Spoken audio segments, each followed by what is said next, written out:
Yeah, hello good people. So I want to show you how you can upgrade your RAM from either 4 GB RAM or 8 GB RAM to first what you need. This is how it is. This is a pavilion.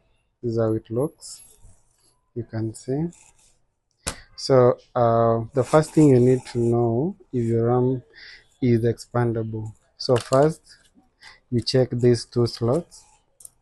This one, these are DDR4 or PC4. DDR4 PC4. This is a 16 GB. So we're upgrading to 32 GB of RAM. It was 8 GB. This is it. Don't know if you can see it. Yeah, 8 GB. So it was 8 GB like this. Two of them. So it was 16 GB. Now we are upgrading to 32 GB. So this is what you're looking for. Ukifungua laptop yako, maybe it is out of warranty. There is a sticker in wanaekanga huku nyuma kwa either your warranty. So if it is out of warranty and you can open it, you know how to open it. This is how you're supposed to open it. Unafungua nyuma kwanza, then you spot these two ni different.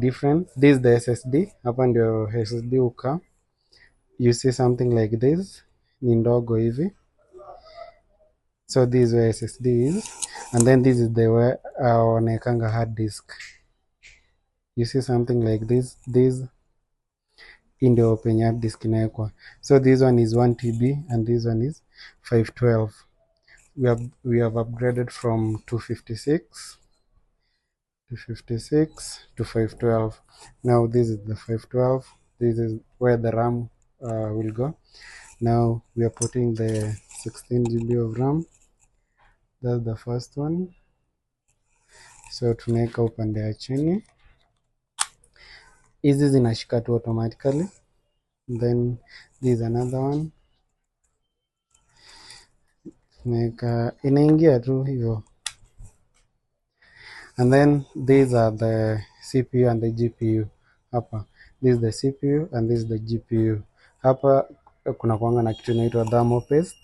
Thermal paste inafaa kucool the ini fan inafaa kucool the thermal paste.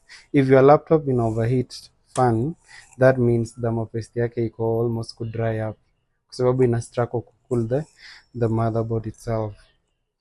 And what you're not supposed to do is weke any liquid hapa ndani, either ikuwe maji, chai, nini, anything yenye ni liquid, kwa sababu ita damage the motherboard, right? You can use this one. Yeah, you can use this one to clean it. Hii unaweza tumia, unaweza weka kwa, there's no problem, there's no effect with it, okay? But don't use any water or any like this one. Don't use this.